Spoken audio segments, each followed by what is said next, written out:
Hello and welcome to Legal English. This is the General Overview course. In today's class we'll be looking at mergers and acquisitions. This is an introduction to M&As, and the second class on this, class 16, will look at case studies. A merger, a very basic illustration of a merger. We have an orange and an apple, and they come together to form an orange apple. This is the visual that I'd like you to keep for a merger. Basically, it's two companies joined to become one. There's a consolidation of the two into one, and this word comes from the verb to merge. Acquisition, I'm not going to show you the fish eating the other fish. One company purchases another. This is known as a takeover.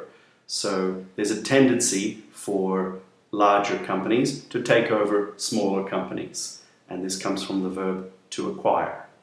However, it is possible that there's a reverse takeover. Maybe a small company will take over the large company, or several small companies work together to take over a large company.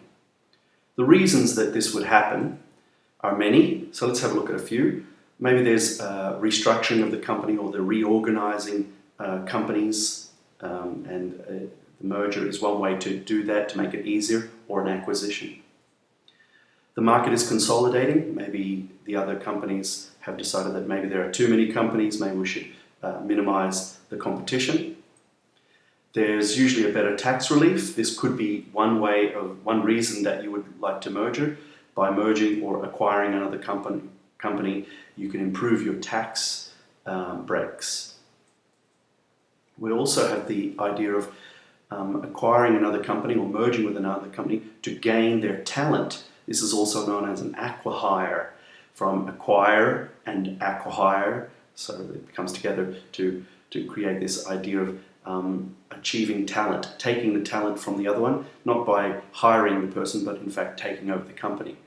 The other reason would be to acquire intangibles, things like goodwill. We'll look at goodwill later on, but essentially it's the value of the name of the company in the market. So maybe the name of the company has so much value that it's actually interesting for you to merge with that company because you'll gain, or to acquire that company because you'll gain the reputation that the company has. Maybe your companies are so aligned that it would make perfect sense to come together. So this can help you reduce costs, it can help you expand research and development, and of course you can develop an economy of scale. You can increase the size of your business.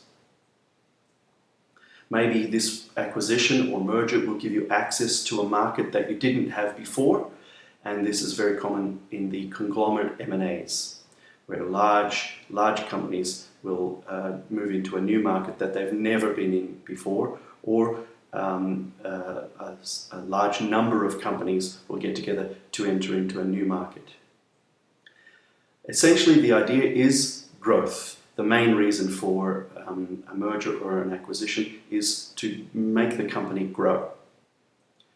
There's one guarantee though: the market will change, the competition. Now, when you have a merger or an acquisition in a market, things will change. This could be for the better, or it could be for the worse. Maybe the merger will create a reaction in the market that is good, but it also could be negative.